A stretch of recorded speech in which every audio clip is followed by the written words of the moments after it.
Thanks for downloading this episode from Teachers Talk Radio. You can find the full schedule and listen back to all our shows at ttradio.org. Enjoy the podcast. Meet 2025 BET Award winner Kialo Edu, the 100% free tool for thoughtful, inclusive classroom discussion. On Kialo, students contribute instantly and simultaneously to create an interactive map of a discussion, deepening their subject knowledge and enhancing their critical thinking skills. Set tasks, track participation, and provide personalized feedback in just a few clicks. And since it's compatible with all your favorite LMS platforms, it slots seamlessly into your existing workflow. Over 1 million educators and students are already using Kialo to make the world a more thoughtful place. Join them today at kialo-edu.com. This show is brought to you in partnership with John Catt Educational, publishers of professional development books and resources that support great teaching and learning in schools around the world. Don't miss out. Level up your professional development today and visit johncattbookshop.com to explore the full range of titles. Use the code JCTTR2425 for 20% off your order. Happy reading. Good evening, everybody. Welcome to TTR on this. Well, is it sunny in the UK? I don't live in the UK. Somebody told me it was. And in fact, we've got a multinational audience this evening as well, joining us from the USA and France and the UK. And so I don't know what the weather's like in the UK right now. Someone told me it's better. I don't know. Here, where I am in Galicia, it's actually raining and grey. So, you know, I'm not saying I regret not being in the UK, but the weather is grey here. I promise you. I just want to welcome everybody who's watching this, whether you're watching this right now or you've clicked play and you're watching this back. Thank you very much for joining us on Teachers Talk Radio. It is always a pleasure to have your company as we discuss more of the topics that matters to you, the teachers out there. And I think tonight I'm quite excited about what we're going to be talking about. We're going to be talking about classroom discussion, which I think is a topic that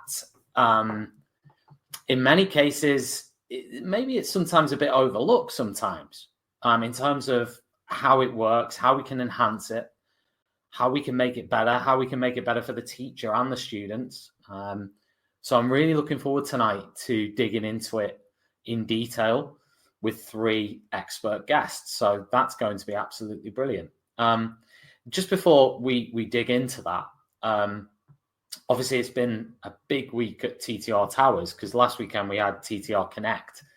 So I just want to give a massive shout out to everybody who came down to Manchester for TTR Connect. It was absolutely brilliant.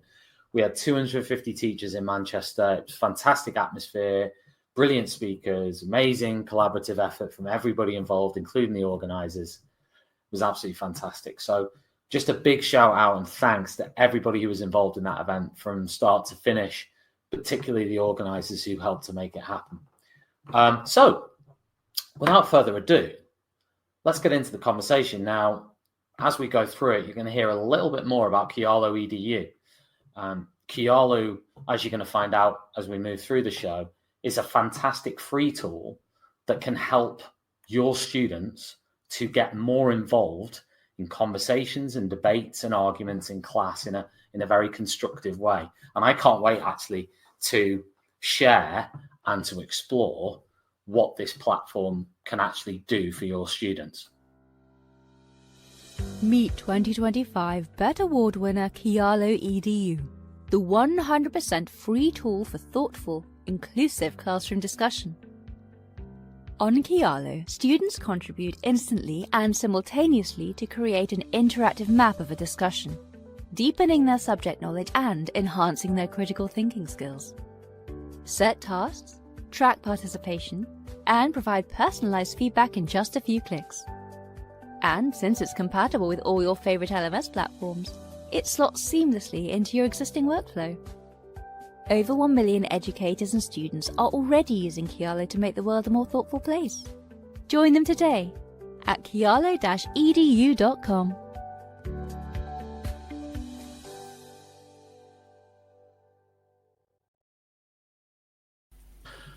Sweet. Now, actually, as I mentioned earlier, I've got 3 guests here from all over the place. Let me introduce them. We've got Ian, who's a former English teacher turned partnerships coordinator for Kialo Edu, where he works to make critical thinking education both engaging and accessible. And Ian is joining us all the way from Nashville, Tennessee. Ian, Nashville, Tennessee. How is it over there? Is it really hot? You're on mute, Ian. Not yet. We're still at that nice part of the season, where the flowers are starting to come out, the trees are budding, and it's tornado season. So, yeah. Really? Yeah, we do that before it gets. I have to say that Nashville is one of the places that I want to visit. It's on my list of my top 5 places I want to visit. Now, you're probably going to tell me there's nothing there and it's boring now. And you're going to burst my bubble. This is an amazing place to visit. Absolutely. You're going to have very few cultural experiences in the United States that are quite as singular as what we have here in Nashville. We're called Music City for a reason. So you can find something to suit. Don't worry. That's my main thing. Country music. That's why I'm keen on it. Is all that stuff. We also have Louise. Louise is an experienced teacher who's now using her curriculum knowledge in her role as Education Resources Associate at Kialo. And Louise, you are busy spreading the word about Kialo in the UK. How's that going? I mean, it must be quite easy given that it's a free tool and it's amazing, right? Absolutely. And that's what we're trying to get out to teachers over here in the UK. It is completely free and it makes such a difference to classroom discussions. And it's a real pleasure to show teachers the platform and then to get their responses and then to see how they're using it in class. Brilliant. And Ruth, you're a experienced teacher of 15 years. You've got experience managing teams in RE and citizenship, PSHE, and you currently support schools with remote revision sessions, resource creation, and you teach a lot online. And you're also based in France. Yes, so I moved to France 2 years ago, and I've been working remotely because you can't be an RE teacher in France, but also because I love working with the schools I work with in the UK. And so a lot of the work I do now is remote, but I also plan work for teachers to do. So I kind of bring in bits of Kialo and lots of things to do with classroom discussion in all those subjects that are mine, yeah. That's brilliant. And Ruth, I wanted to a quick question about France. I mean, without be as specific as you want, but what part of France are you in? I am kind of near Toulouse, near Andorra. So people kind of sometimes know Andorra, so we're there kind of sort of near the mountains, yeah. And yes, it's nice. Yeah. So we've also got rain, thunderstorm today. It's not gloriously sunny, which sometimes it is. Yeah. That's brilliant. Well, let's kick off this conversation. And the first thing I'm going to say is to Ian is congratulations on Kialo winning at the BET Awards. That's great. Tell me about it. We're really proud of getting that BET Award. It was the culmination of a lot of work by a lot of people on our team to make sure that we were presenting our best face, but also presenting the very best version of our product. We take our user experience so seriously. We're here for you and for your students as a completely free tool. We have nothing else to strive for. So we were really lucky that the fine folks at BET were able to recognize everything that we've put into it. And we're so grateful to them for helping us amplify the message and the reach of Kialo as a result. That's brilliant. That's epic. So, the BET Awards, were you actually at the awards? No, they didn't fly me in from the States to go to the BET Awards. Although our CEO and founder, Erikos Pitsos, he did go to the awards and accept that in person. Because, Louise, were you there? Was anyone there? No, just our founder. No, I'm only an hour and a half away from London, but no, I didn't make it either. But Erikos was there. Yeah, the reason I was asking that, I just wanted to know. I've never been, so I've been at that show. We were at the BET show, actually. So I've been there, but I just always wanted to know what happens at the BET Awards, like how much free champagne there is, how it's very exclusive. Like you can't get in there unless you've either won an award or you've got an invite. So invite me. I think what happens at the BET Awards stays at the BET Awards, maybe. Yeah. Probably. Yeah. So, okay. Now, Kialo, the name Kialo, Ian. Can you explain to us the name Kialo? This is such a great question. Oftentimes, the first question that we get whenever I'm at a conference or something is, "How do you say that?" And yes, we are Kialo, and it's not a word you would have ever encountered before, unless you're a very particular kind of language enthusiast, because Kialo is a word in Esperanto. Esperanto, if you're not familiar, is the project of this linguist back in the 19th century. His name was L. Zamenhof, and he wanted to create a universal language that everybody could speak, so everybody could talk to each other, in the hopes that we could foster world peace and understanding. So, like Esperanto itself, Kialo is founded in a very hopeful, very optimistic project. And Kialo means reason or cause, because our platform is all about getting students to explain the reason for what they think. It fits really well with what we do, because we're really asking students to move beyond that point in class discussions where they're just saying, "Here's what I think," but really getting into the why they think it. So we built this platform about rational, evidence-based discussions. Yeah, well, I was going to just mention, and anyone else feel free to jump in. I think this is critical at the moment, isn't it? I think we're you only have to look on the news for 5 minutes to understand that we're living in a world with lots and lots of opinions being amplified. It's very difficult for students to navigate the space, if you like, that contains those opinions, to not be bombarded, to not just go along with things, to be able to have their say. And it's exactly the same in the classroom. That probably now, and we actually talked about this the other week on Teachers Talk Radio, it's probably more so now a minefield for teachers than it's ever been when it comes to classroom discussion. There are more things to discuss, and there are more opportunities, but also challenges within that classroom discussion space. So I wanted to ask you, when it comes to, I mean, you mentioned that Kialo sort of complements the work that teachers do, and it's a tool in a repertoire, isn't it? But Ian, can you sort of, you've touched on this already, but what is it that Kialo does? What is Kialo? So, Kialo is an online platform for classroom discussions.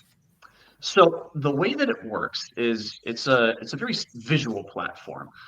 Normally, I have a little iPad here where I can show you everything I'm talking about, but I will just try and be very precise with my language here to give you a picture in your mind of how Kialo Edu works. And of course, you can always go to our website as well and check out an example discussion and follow along.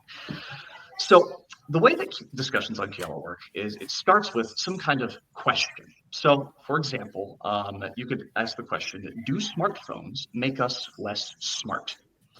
And then, from that question, a teacher would give the students some kind of central proposition to discuss.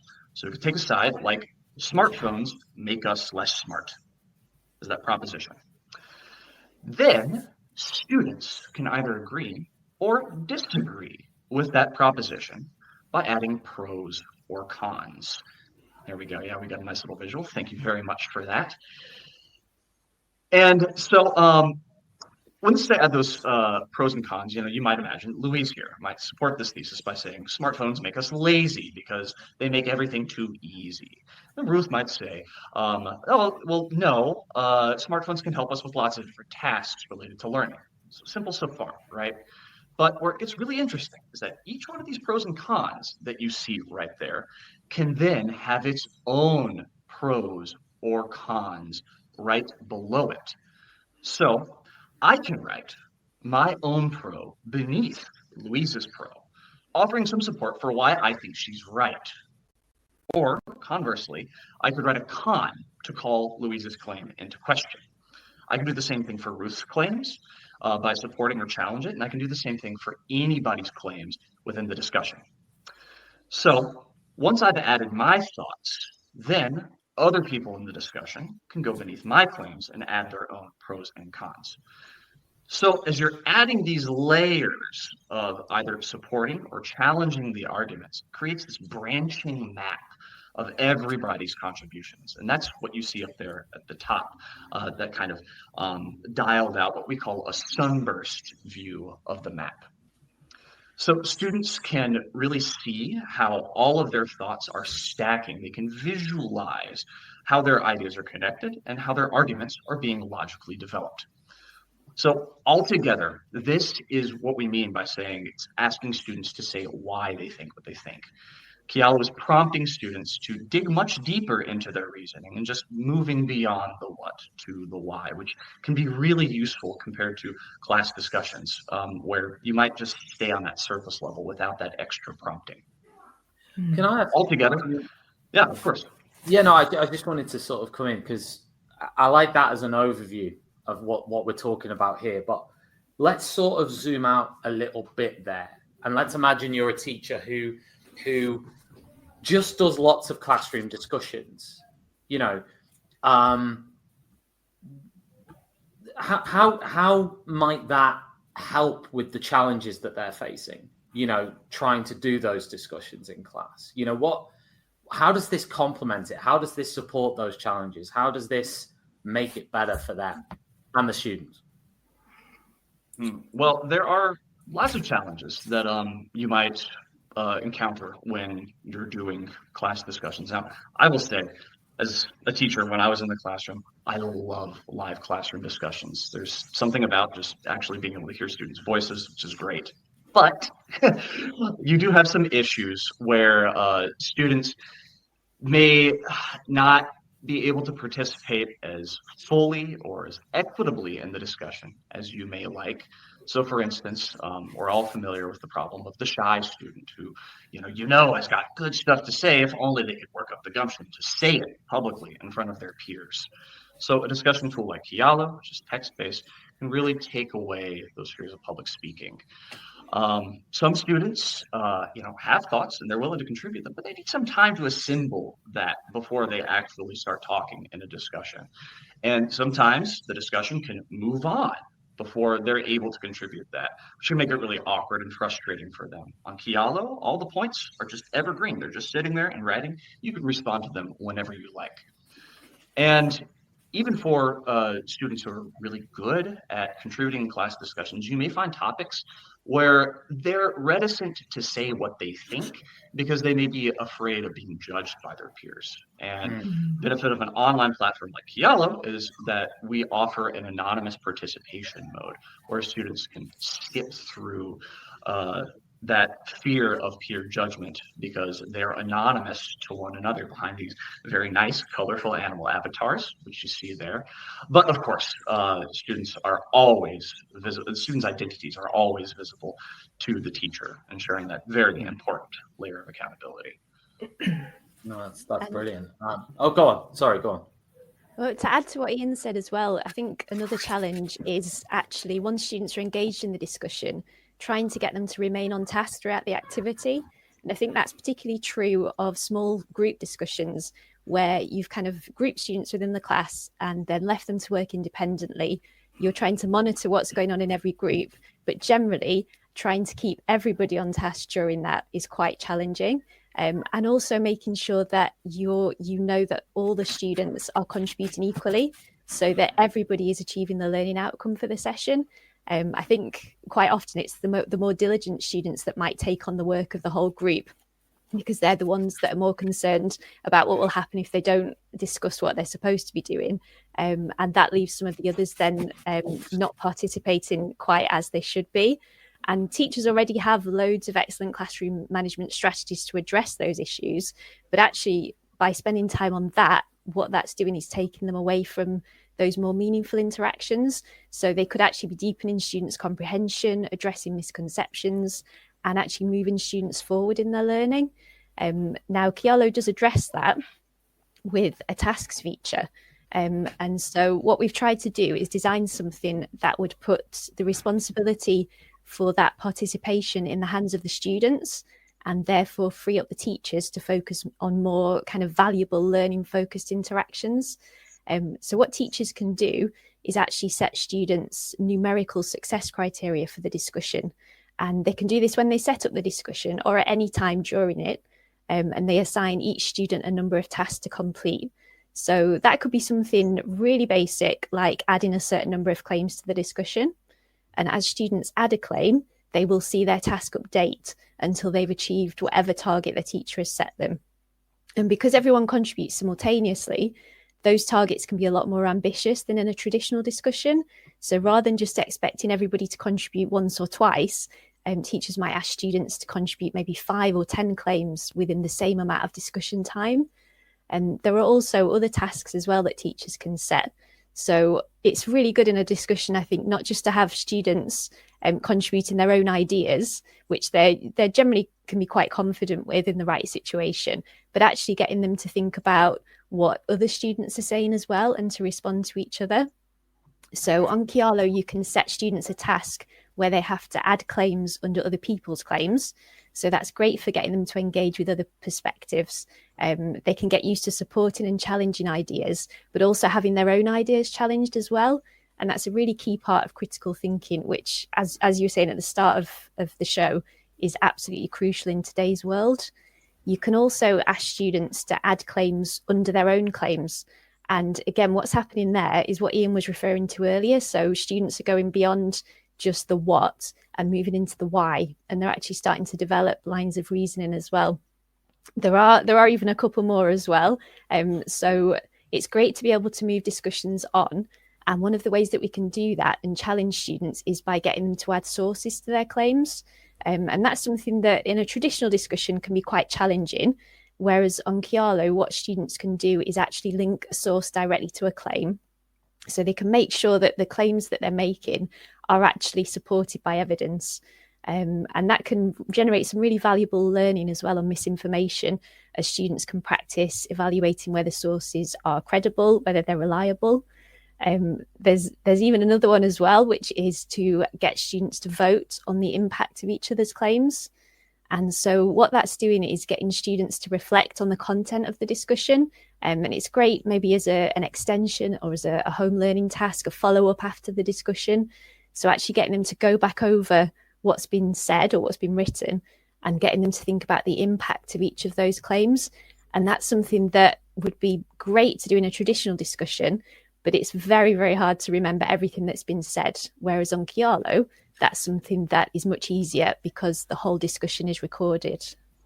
Can I add to that with something that for me, I find it an amazing tool, and I can tell you more about why and how I fell in love with it later. But the thing that really made me see how useful it is that one of my A-level students, when she was revising very late at night, I shouldn't have been checking my emails, but I got an email from her, Miss, can you resend me the links to all those debates we did online? Because I want to use them to revise for my A-level exam next week. And that for me just really hit me of like, if she's finding it that useful, that she wants to have that record. So it's not even just for me as a teacher to look through who did what and who said what, and I'm sort of totting up that they met all those tasks that I've set them. But the students themselves have that bank to refer to and go back to. And students that haven't been in the lesson can also see the things that we talked about. Because I think that tangible evidence of discussions is just really hard sort of logistically to get. And of course, I love classroom discussions in the classroom where we're all there speaking to each other. But then how do you have that recorded for the students later? You know, how can you actually record each claim that was made and sort of go back 5 people to add something or challenge something? And so that's something that I've really loved about Kialo, is having that record. I mean, I've tried other ways, like in discussions. I was doing some research once for a project, and I literally recorded a whole group discussion and sat and transcribed it and totted up who said what and how many. But teachers can't do that for discussions every time. And here's a free tool that sort of does it really simply, really easily, that the students themselves find really helpful as a record. And I love the sunburst as a record of the debate, because for me, teaching things like philosophy can seem so abstract, although actually it's about the real world, but it can seem very abstract and very kind of out there and hard for us to get our heads around. And for them to see that debate like that, I mean, I just think it's fantastic. I've used Lego before and things like that to have a debate where they've all put a piece in, and I've always tried to find ways of showing it. But anyway, yes, sorry, Tom. Yeah. In the classroom, just sort of looking at this. So I'm thinking about tomorrow. You know, I've got history. We're looking at Oliver Cromwell. And obviously that's the classic sort of old school hero villain debate. And I mean, there's lots more to it than that. That would be very, very sort of black and white, but equally, there are plentiful uses for this. But I'm thinking tomorrow, let's say I've got this lesson with year 8 tomorrow, Cromwell, and I want to experiment using this. So let's imagine I've got one-to-one devices, which I'm lucky enough to have, not my class, but the school has. So I can get one-to-one devices. Would you sort of, so let's imagine I wasn't using Kialo and I was having a discussion in class. It would be, and they had the one-to-one devices in front of them. It could be that they use the one-to-one devices to find information, or they could use the one-to-one devices to perhaps write something to prepare for the debate or the conversation that is going to take place, or they could have notes, they could have a fact file on there, or whatever. But that's really the limit to where they'd use those one-to-one devices, because the classroom discussion part is obviously going to take place with me, maybe with the other students as well. It might be a debate, whatever. So if they've got Kialo in front of them, can you talk me through? Would I sort of unleash them? Because I've used this myself. It's fantastic. But would I just sort of set the stage and then unleash them to it and say, right, you go ahead for the next 45 minutes and develop this argument, or would you structure it much more than that? I'm wondering whether anybody wants to jump in on that.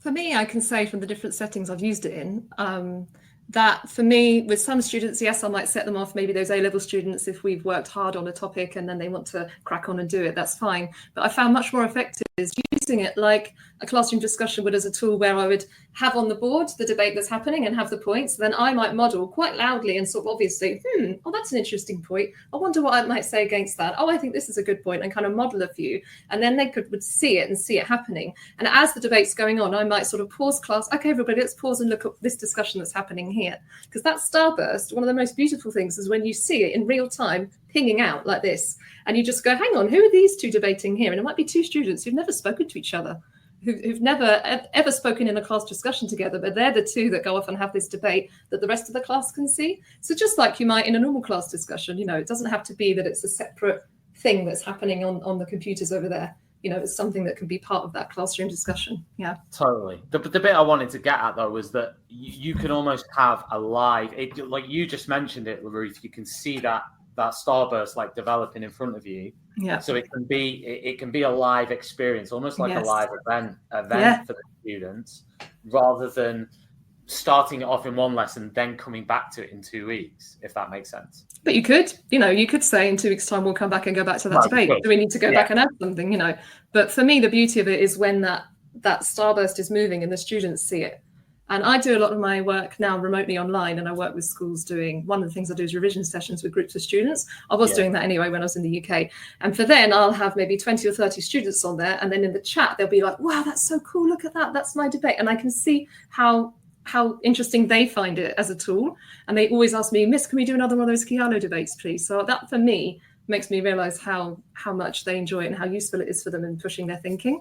Some of them have said to me, oh, in class, I don't always get to have these debates with people, but on this site, I've managed to have my thinking pushed on so much more by students that I might never have really had those conversations with. So yeah, anyway.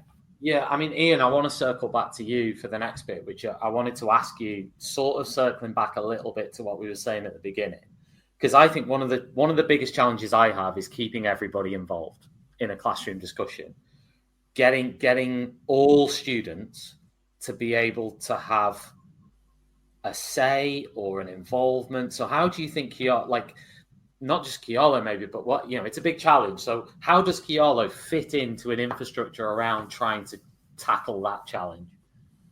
Right. That is one of the big challenges in any class discussions, making sure that everybody's participating, feels like they're involved in the conversation, because it's no fun to just sit out there on the edges the whole time.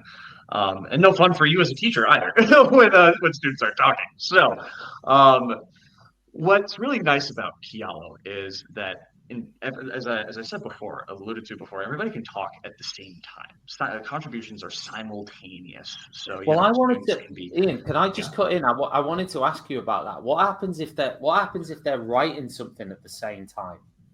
Does that matter? what if you've got like student A over this side of the classroom, you've got student B over this side of the classroom, and they're looking at the argument. So let's imagine this one, right? Books are more in depth than movies. And one student over on the right-hand side has written a pro. One student on the other side has written a con. I guess they can both just do that at exactly the same time, right? And then it appears at the same time, and then they can add to that.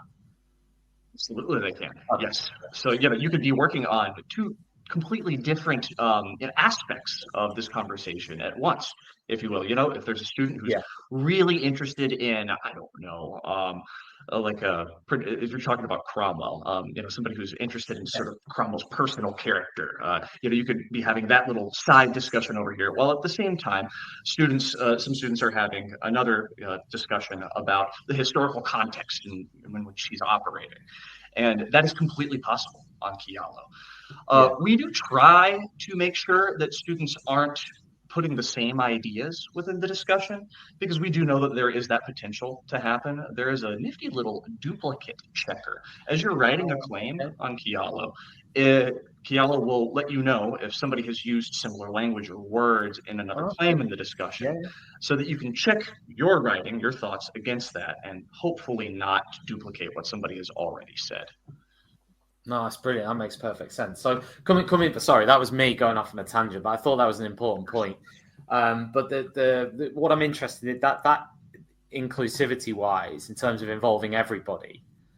I mean, obviously they can all. I mean, do you think this helps the students? I mean, I've not. Ruth will have seen this in action. I've not seen it in action. I've used it, but not in action. So Ruth, does this encourage participation on that level? Yeah, and I think something we haven't said, I mean, we've alluded to it, is the idea of differentiation, and how actually, I've said this about some of the students feeling like they're being pushed when they might not, well, they are pushed in the classroom, but you know what I mean, the ones that really thrive when they're like up against someone else who's also, as maybe gifted and talented as them. But also, I think differentiation for all students. So those ones that you said might be hesitant to join in, they've said to me, I really enjoy actually watching someone else type something first and then I can comment afterwards. Or even just the students who do the voting. Some students I've said, look, maybe we're doing a topic today that, because I do a lot of revision classes with students who feel a bit out of their depth sometimes with some of the content. I've said, even if you don't feel you can contribute, just wait and then decide how you're going to vote. And then they always still get involved and do the voting, because they can see those ideas that are, put forward by the other students. They can kind of understand them and start to vote. So I think it encourages them so much more to contribute, which is fantastic. And whilst, I love class discussions, it's my bread and butter as a teacher, but the students in my classes do sit a written exam at the end of their course for religious studies, for example. We can have all the class discussions that we want to have. It's amazing, but their exam is going to be something written. So I think being able to see these things being written out by each other can really help with that differentiation for them to see how they can maybe frame their views. And sometimes it's not their view that I'm asking them to write. I'm asking them to write a completely different view and give a reason for it. And then they can do a counter to that as well. So I think differentiation, it's a really good tool for differentiation as well.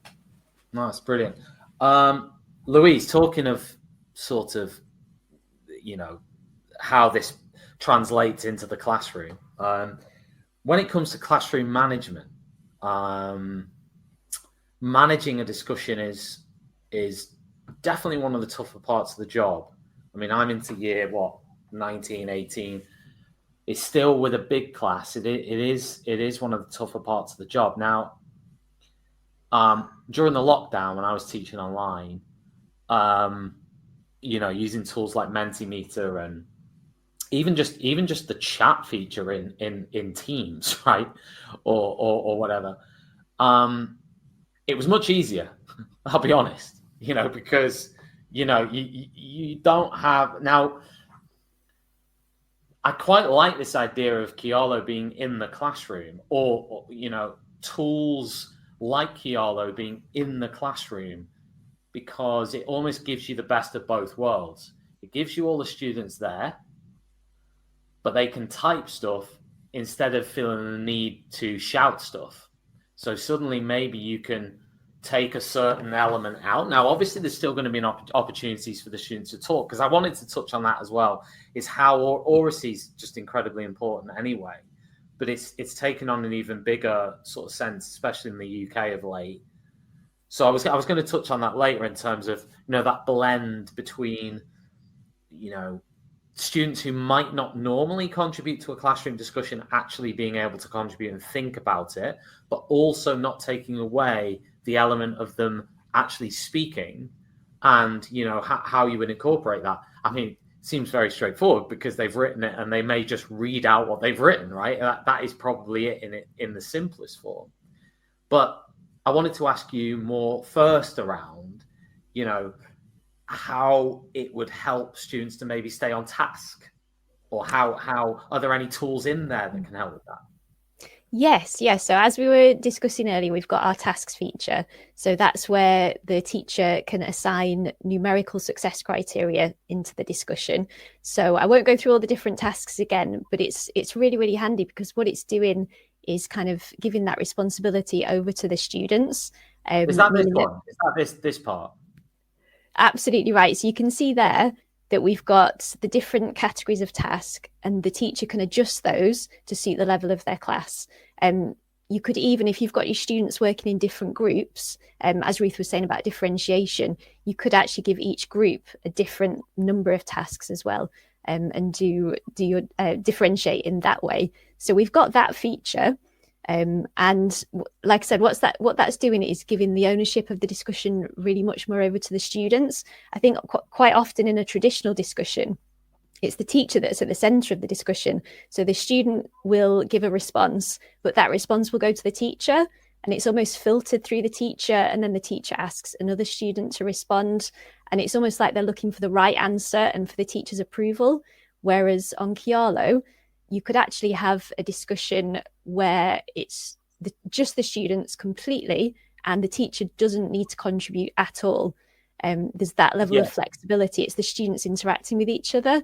But at the same time, we do have the features there where the teacher can take as much control or as little control as is needed. So, for example, it is possible to use a grading and feedback tool on Kialo as well.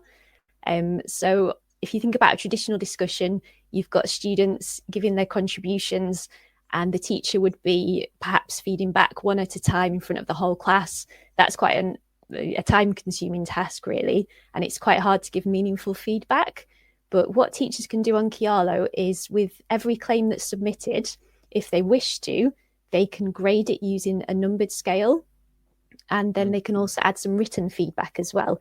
And they can do that on as many or as few claims as they wish. So as they're going through the discussion, they might spot some particularly strong claims that they want to give some positive feedback on.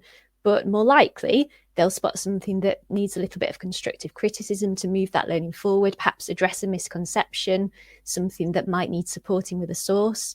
And that feedback will go instantly to the student. So that means students can address the feedback immediately, and therefore they're going to make progress within that session. So it's almost like a continuous cycle of formative assessment. But it is really important to say at the same time that those features are completely optional. So it's perfectly possible just to have students go straight into the discussion without any setup needed, without even creating an account, and get students talking if that's the purpose of the session. But equally, if we've got some very strict learning outcomes that we want to meet in that session, teachers can tailor the discussion to suit the needs of the lesson. Yeah, I was going to ask about this part in terms of when the students are sort of, I guess, giving feedback on a claim. I was going to use the term challenging a claim, but giving feedback on a claim, saying, and let's say it was critical feedback, as in, this needs backing up or supporting or a source on it, a reference point on it, or maybe it's whatever.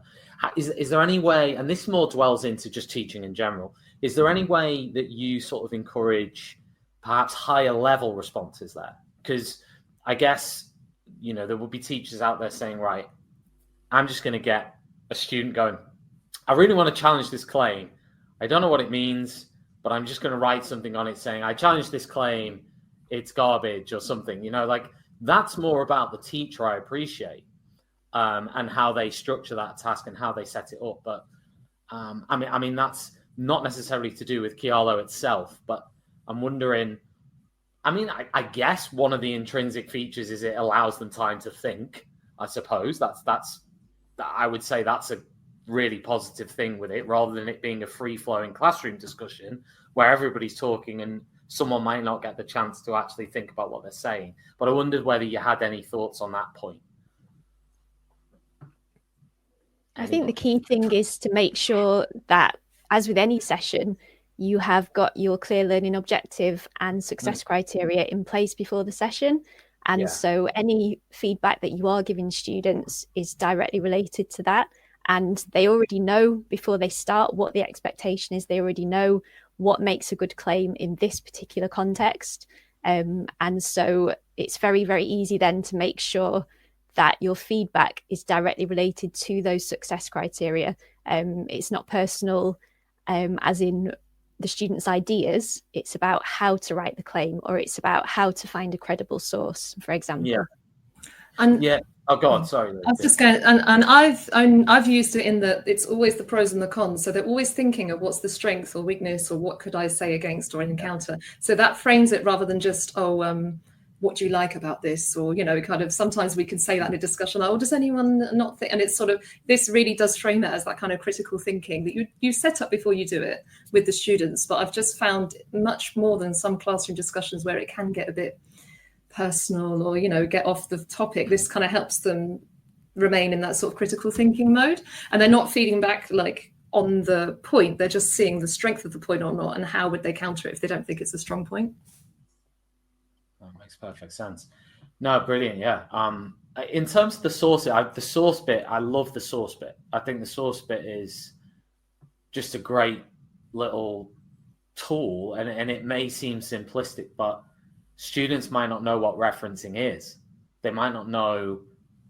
A lot of them at the lower end might not know what a source is, right? So I think that's a really handy. I don't know whether someone wants to dig into that a little bit more, the adding a source, but I know we've very briefly touched on it earlier, but we've got the sort of screen grab here of what it actually looks like. But I haven't I haven't used that yet. My kids just put a source in, but this is brilliant. The thing I love about Kialo also is that it's constantly evolving. And so every time I log onto it, there's like a new feature and a new thing, and it's just amazing. And when I've spoken to Kialo about things where, for example, my students at the very beginning were finding it not hard, but like having to like make an account, and then I put them in a group and I gave them the link and I said to Kialo, can you make it instant access? And they were like, hey, that's a great idea. Yeah, let's do it. And they just made my life so much easier. And so constantly there's things appearing, and this just looks like it's going to be amazing, because for us, it's the same thing. Our students, they need to use sources, and they need to cite where the sources are from. And that's the thing that they sometimes struggle with. To make that explicit is really good. Yes, we'll definitely be using that. I'll say the source feature is one of my favorite parts of Kialo, because it's really asking your students, and why do you think what you think? But also going even one step further about showing those receipts, right? What is the actual factual validity or the evidential basis for what you think as well? And that is such an important part of any kind of good faith, sound, logical discussion as well, isn't it? Because we can have a very logically structured discussion on about Middle Earth, which doesn't exist, right? But if you're asking your students to really found what they think in evidence, then you're going that extra step to really have them reflect on the real world. And I love that little quote note feature too, because that makes my life so much easier as a teacher, where students can say exactly what part of a source is supporting their argument by choosing a quote from that source, or just explaining briefly, like, this source says this. I mean, it's a little bit like, I guess, a lot of social media platforms now are moving towards, community note features and, being able to fact check other people's comments from a community point of view. I guess there's similarities here, maybe not quite as intuitive of that in the sense like it'd be a massive upvote or downvote, but there are similarities in the sense of a community moderating the content and the knowledge and the sort and the actual opinions that people are writing, to back them up. I think it's incredibly important in the age of misinformation, if you like, that even if students aren't able to produce a source that is sort of viable, at least by the process of them trying to find something or whatever. I think that's really good. And, you know, and also, I mean, how would, Louise, I'll ask you this, or anybody actually, but how would a teacher check, once they've inputted the sources, and they've referenced like what we can see on screen at the moment, does the teacher then check that, or how would that, could that then just be used? Does that show up on the big diagram? You know, how's that then used later on? Yeah, so what Kialo does is collates all of those sources that have been used in the discussion, and they all appear in a sidebar, and they're listed alphabetically, and anyone who's in the discussion can see that list of sources. So it means that teachers can go in and check that the students are using credible, reliable sources. Students can check each other's sources. As you've just been saying, you talked about kind of upvotes and things like that. I mean, students could actually be going through the claims and using the voting feature to vote on the sources within the discussion. You know, that's another option. There's a lot of flexibility. It's also great if students are using Kialo as an essay plan, which is another possible use case. So they can, you know, if they're using it individually, they can set out all their ideas, they can add their sources, and the sources are then listed for them. So it's a little bit easier for them to transfer them onto their reference list for their essay. I actually wanted to ask you, Louise, as well about the written element to it, rather than an oral discussion, having that written discussion. There's probably advantages to that, isn't there, that we haven't really sort of gone into yet. But what would you see as the strengths of this approach versus like just an oral discussion in class? So I think we've covered quite a lot of different elements in terms of kind of the participation, the fact that it can be completely anonymous, so that students can contribute honestly without feeling that they're personally being judged. But there's also the fact that students can practice breaking down an argument into individual claims, so they can break down those lines of reasoning into manageable chunks, and almost giving them that practice of deconstructing their reasoning. It then sets them up for reconstructing it, if you like, within a longer piece of writing. So by giving them the ability to deconstruct their ideas, that then helps them to build ideas more clearly afterwards. Well, that makes perfect sense.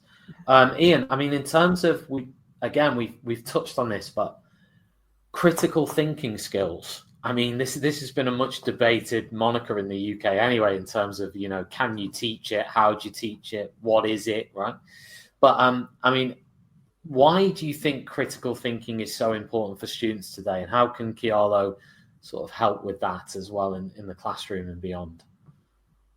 Right. Well, Kialo's focus on critical thinking, I will say, is one of the main reasons why I wanted a job with this company to begin with. You know, when I pivoted out of teaching, I wanted some place to apply the skills in a way that I thought was really meaningful for the world. And critical thinking is now just as important as it's ever been, because we want our students to not just be recipients of information. We want citizens who can interpret and apply knowledge across all kinds of different subject areas, right?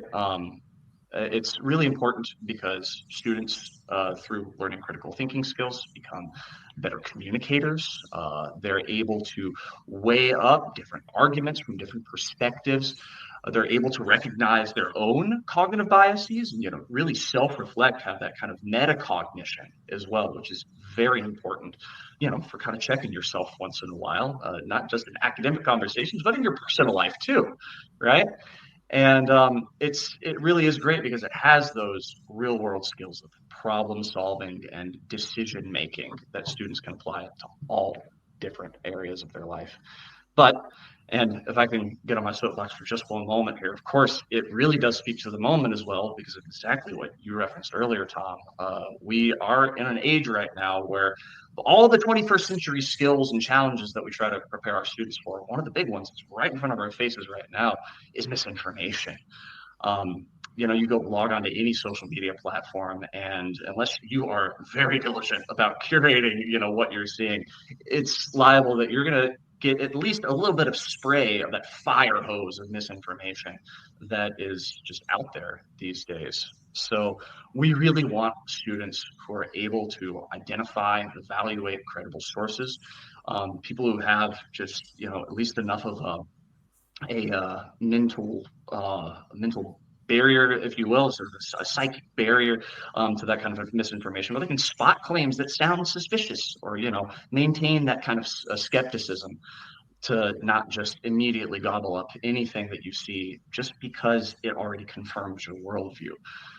So we really want our students to be on guard as much as possible going forward, so that they can make better decisions both in their own lives and better decisions as citizens that affect all of our collective well-being. I think it's important. I mean, even a couple of weeks ago, maybe last week, I was having a debate on a particular social media site, Facebook. It was, actually, let's just say it, and it was on my personal Facebook, so it wasn't a public sort of debate, but it was interesting because the way the debate went, and this is where a tool like this, I think, is genuinely important. Whether you sort of to the level you want to buy in is obviously up to an individual, and a teacher will work out how best to use something to one degree or another. Every teacher needs to make their own decisions on that. But in terms of tools like this that help to understand argument and understand debate and understand what is a source, what does it mean when you say you've proven something, what does that look like, what's I mean, obviously another element that you'd move on to, I can see the uses for this already, but when people are putting in the sources, what are the sources you're using? What is a reputable source? What is an opinion and what is a fact? In this particular argument I was having, the person was referring to links, but they were links to the opinions of other people. So they weren't like, it was like, I've proven this because this guy on a random YouTube channel said this. Well, that's a source, but it might not be it's someone else's opinion that you're using to back up your opinion, rather than a fact to back up your opinion, right? So I think there's so much. I was thinking about this in the context of this conversation leading up to it, obviously exploring Kialo myself, and thinking how the complexity of conversation that's happening now because of social media, the difficulty that, I mean, this was an adult to adult conversation, but thinking about kids and the challenges they're going to have, and how can they see the wood from the trees? How can they see and understand that? And maybe something visual like this can help them to do that. Maybe the structure of it can help them to understand how arguments can work. Ruth, I wanted to ask you, in the classroom, now obviously it's an online classroom, but how have you seen the students use it? You're obviously here as a guest of Kialo, so you must have had a positive experience with it, but I want you to really give us how you've used it in practical terms and the results that you've seen. So to begin, but just what you were saying there about misinformation is so powerful for us in religious studies and philosophy, where there's so many misconceptions that can be really embedded from exactly what you were saying about different sources of information. So I first discovered Kialo during lockdown, when I was searching for I typed in, how can I do a debate online at the same time with all these kids online? Because that was the thing I was really, really missing during lockdown teaching. I loved getting into all the tech and Mentimeter and, all the chat functions and Google Polls and everything, but I needed something. I was trying Google Docs where they were writing comments, and I was just like, surely there's something that can bring all of that together and make it still happen. And then I saw, it just took me to the Kialo website, and I was like, yes, this is amazing, and just went for it. And then my students, I kind of just worked it out as I went along. I didn't even have time to go. What it was like, I don't know, during those lockdown days where you were up mega late planning for the next day. I had a toddler shutting my laptop every time I was in a lesson, all that kind of stuff. And I was learning as I went along with it how to work it and how the students could. Started with my A-level students, because for them we'd already had quite we do a lot of debates and a lot of discussions, a lot of what we said about essay planning here. So I started with them, and it worked super well with them. And like I said, they asked me for the links and they wanted to have copies of the debates. And then I thought I'd try it out with my GCSE classes. And again, they just took to it. They absolutely loved it because they could have those discussions that they'd been missing. But then when we went back to in-classroom teaching as well, I used it still because I still loved it as a platform for all the things that we've said about all the students being able to contribute at the same time, not having to wait their turn. It's that worst thing when there's a student that's desperate, wants to speak, and then when you get to them, they go, oh, I've forgotten what I was going to say now. And you just think, oh no, I bet it was brilliant, and this was just a way to manage that. I took them all, we don't have one-to-one devices in the school I'm in Tower Hamlets, but I just booked out a computer room, took the kids in there and then showed them how to use it, circulating the room, seeing what they were doing, helping some students out if they needed it. And I've also done remote sessions where students are on phones and I'm down the computer screen and they're joining in that way. But the main way I use it at the moment is in revision sessions. And so for me, I would love to set up the Kialo beforehand and have it all kind of planned out. But actually what I found really useful is if I do revision with the students and there's a particular essay question or topic that they really want to delve into, they tell me which one and then I set it up. And it's so quick, I promise you, literally between them saying, oh, Miss, can we do that question? I'll just type it in and it's there. I think a lot of us had that kind of tech fatigue by the end of lockdown. I don't know if people have suffered that, where it's like, oh, it's another thing. It's another one. I just can't cope with another techie thing. And I just want to say that for me, Kialo, I didn't have any time or energy to put into a new thing, and it just came up and it works really intuitively for me anyway. And then we just join in with that debate. And also what I like is you can have, because for me in religious studies, we have a lot of questions about whether this or this is more important. It's not always that kind of sort of dichotomy between two views. It can be a range of views that we're trying to encourage our students to think of, and not always polarizing. And so there's that function as well with Kialo, where I might put 4 or 5 claims that they can start to debate under. So it's very sort of flexible for different settings. And like I said earlier, the fact that my students ask me for it afterwards, like months later, where's that debate we did about whether God exists or not, and I can find it for them. It's it's really super helpful. Yeah. I'm going to ask you that, Rich, in terms of like the use of the diagram after it's finished. I mean, how do you use it? Do you refer back to it on screen? Do you say, let's have a look back at it? So I might pause what we're doing in the discussion and say, right, everyone, come back to the main screen, because they might be on their computer looking here. And I say, come back to my Google Meet screen. And then I'll just like scroll my cursor over it and show them where the different arguments are and where they're coming. And then as everyone's voting, we then turn back and look at it and see, because they go darker, the higher the votes are. So you can see which claims it is. And then I'll say, okay, let's have a look at what was happening here then. Why did everyone like this one so much? We'll look at it and then I'll pose the question and we can discuss what was it that was particularly strong about that claim that people liked. And then I can print off the starburst to have it on my wall so that then we can refer back to it as a kind of reminder. Oh, do you remember that discussion that we had? And then there was us two that had that little debate that went off in the corner, What's the difference between the colours on the map? The red and the blue and the light green and the orange. Well, I think I know, but I might get it wrong. Ian knows.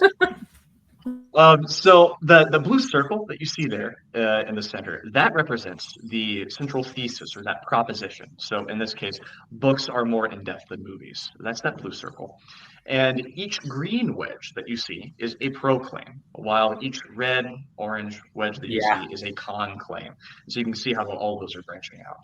And the different shades correspond to Kialo's voting feature, where students can go on each claim and rate what they believe to be that claim's impact, or the strength of that argument, if you will. So claims that students have voted more highly, that they think are really good arguments, are going to show up as a darker color, while claims that aren't voted as highly are going to have a lighter color. And that's really neat. If you would like to, as Ruth has been talking about, go through a discussion at the very end. You throw that sunburst up on the board, and you can, click on each of these darker colored wedges, which are the good arguments, and go through and ask students, okay, well, why do we think this is such a good argument? And so you can have a really nice follow-up activity to your Kialo discussion that way. And is there any sort of rhyme or reason in terms of where those are situated on the map? Or is that just fluke where they are on that? Not at all fluke. No, very, very intentional.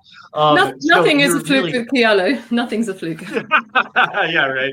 That's all. It is all very purpose, very focused. That's our whole. I was just bag of checking. Yeah.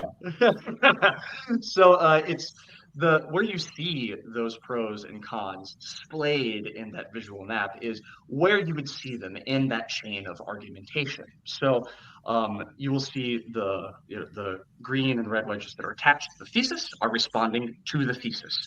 If you see a green wedge that is attached to a green wedge, then it's a supporting argument for a supporting argument. Bringing that into another level of detail and depth. And wherever you see a red wedge, somebody has decided to challenge whatever bit of reasoning lies above. Got you. Perfect. Okay. No, that's brilliant. And so, Ruth, just going back to you for a minute. Because what I'm thinking about is the different age group of students who might use this, right? Yeah. What's your experience with like Key Stage 3? Yeah, or even younger, all the way up to like A level. What's your experience of the different key stages using it?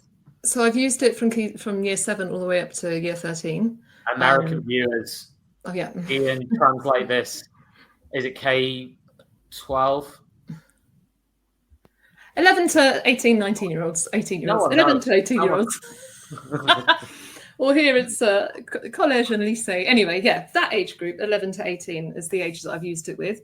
Obviously, because I work now doing a lot of revision, it's with older students because they're preparing for the exams. But when I was in the classroom, when I was remote teaching, I was using it with year 7s as well, all the way up. And it's maybe the arguments are less, it's dependent on the content that we're doing, so it depends on what topics we're looking at, but maybe the arguments, you say that, but some of the most amazing discussions in philosophy you have are with the younger students, so they could be very, very thoughtful and very thought-provoking, but may not be as sophisticated as sort of written in the same way as the older students. But I haven't noticed that it's more or less accessible for either sets, really.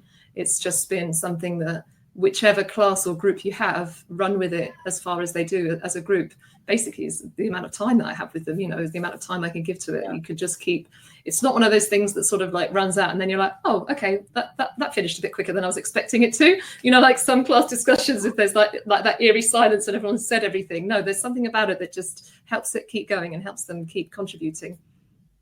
Yeah, and then you can come back. Even on Saturday, I was doing a session and I just sort of said something while we were doing it. And then I noticed one kid had like gone back and slightly changed his claim, which was great for me because he'd like heard what we were talking about and he'd gone, oh, actually. And it was like, so-and-so's just changed his claim. And I got a little email about it. And I thought, that's just brilliant, isn't it? To see that real time. Yeah, no, absolutely. I wanted to ask Louise next, or as we sort of come towards the end of this wonderful conversation. Obviously, a big perk of this is you can get it for nothing, right? So any teacher can currently use this for free. Is that correct? Absolutely. And not just the word currently either in there, because it's free forever and all the different features are free. So once teachers do start using it, they don't need to worry that we're suddenly going to start charging for it. And it is so easy to get started. So it's a case of simply signing up and you can start using the platform immediately. And one of the things that we recommend teachers doing is heading straight to our topic library, just to give them a bit of a taster really of what Kialo can offer. So in the topic library, we've got 600 discussion ideas, and they are searchable by age and by curriculum subject as well. And each one of those comes ready-made with some starter claims, which help to prompt students' ideas. So I know if students are faced with just a blank piece of paper or a blank screen, or if you just throw the question out there in a traditional discussion, very often you can be met with silence. So we've put 2 pros and 2 cons into the discussion. So that just helps to prompt students' ideas, but also shows them straight away that there are different perspectives on whatever issue it is that you're discussing. So that's a really great go-to resource for lesson planning. But teachers can also create their own discussion as well. And it's really, really easy to do that. There's just a button to click Add New, and then it takes you to a discussion wizard. You put in the information that you want to include, and you can start that discussion straight away. And I think because teachers can create their own discussion, it means that any teacher of any subject can use Kialo. And those Kialo discussions can very quickly become a regular lesson activity then, across the curriculum, really. So they're another really useful tool to have in a teacher's resource bank. So, one day we might be doing a written activity, one day we might be doing something online, one day we'll be doing a Kialo discussion. It's something that's really, really helpful to have. And I think it's also worth pointing out that with a traditional discussion, it can be really, really hard to evidence what you've done. And I think as a result, quite often discussions might be used as an introductory activity or a reflection activity, but they're very rarely the main part of the lesson. Because of that need to evidence, you might need to show what you've done in that lesson to a member of the SLT, for example, or perhaps another visitor that comes into school. And it can be really, really hard to do that with a discussion. Whereas on Kialo, it's very simple just to print out a QR code for the discussion that you've been working in and get that in students' books. And then anybody who wants to see what you've been doing in that session can simply, scan the QR code and they can see all of the discussion. And so what it does is change that discussion from an introduction or a reflection into the main activity for that lesson. And it's great for teachers to have that variety and different ways to keep pupils engaged. That's fantastic. So any teacher who fancies having a go with this, I'm going to be having a go with it hopefully tomorrow. Certainly either tomorrow or Thursday on Cromwell. So I'll let you know how that goes. But if they want to, you can visit kialo-edu.com. It takes about 1 minute to sign up for free, and then you can get started on there, set up a discussion point, and then let it roll out and see how the students get on with it. How do the students sign up, by the way, for it? Do they sign up through, do they just log in through email accounts, or is it open access? How does that work? There's a few different ways, and you can choose the way that's best for you. The simplest way is just to use what we call an instant access discussion. You create your discussion, you turn on instant access, and then you can give your students either a link or a QR code, and they'll pop right into the discussion. They'll just put in their name, good to go. If you would like students to have accounts that you can track and whatnot, we do integrate with all of the major learning management systems out there. So if you were to put in Kialo and say your Google Classroom, your Moodle instance, Canvas instance, then what we'll do is automatically create accounts for your students on our back end based on whatever student information is in the LMS. So they'll just be good to go. Perfect. Brilliant. They can also set up with email addresses. Can they still do that? So I should know this. They could set up their own account with an email address, couldn't they? Yeah. They sure can, yes. That instant sharing access link was just, I was like, I already love Kialo, but this has just made my life 10 times easier. It's so good. Yeah, really good. They could just come and jump in and have a go straight away. Share it in Google Classroom, No, it's brilliant. Fantastic. Listen, guys, it was absolutely brilliant this evening. Really, really enjoyed that chat. So much to think about, not just how to integrate Kialo, but also just in general about classroom discussions and how they work and how they fit together, how we can enhance them, how we can make them better. I think it's an undercooked topic in education discourse sometimes, I think. So I think it's been really, really good to give it a bit of coverage tonight. And thank you so much for giving up the time to come on this evening. It's been absolutely brilliant. And Tom, can I just say thank you for Teacher Connect last week, that you did it remote as well, so I could join in while I was digging my potatoes in my garden. Honestly, I loved it because I could still be there listening to all the different RE talks. So thank you for doing that. It nearly killed us, but yes, we did do it remotely. Anyway, guys, it's been a pleasure. We'll be back again on TTR tomorrow. Stay tuned. Stay tuned with Kialo. Stay tuned with Teachers Talk Radio. We'll see you soon. Bye, everybody. Good night. Meet 2025 BET Award winner Kialo Edu, the 100% free tool for thoughtful, inclusive classroom discussion. On Kialo, students contribute instantly and simultaneously to create an interactive map of a discussion, deepening their subject knowledge and enhancing their critical thinking skills. Set tasks, track participation, and provide personalized feedback in just a few clicks. And since it's compatible with all your favourite LMS platforms, it slots seamlessly into your existing workflow. Over 1 million educators and students are already using Kialo to make the world a more thoughtful place. Join them today at kialo-edu.com. Outstanding and world-class vision and world-class this. I'm a real leadership geek, honestly. I've spent my whole career reading books and chatting to people. I just find the whole thing and the announcement, the way it's been announced, bizarre. If you could move away from a model where teachers are so intensely focused.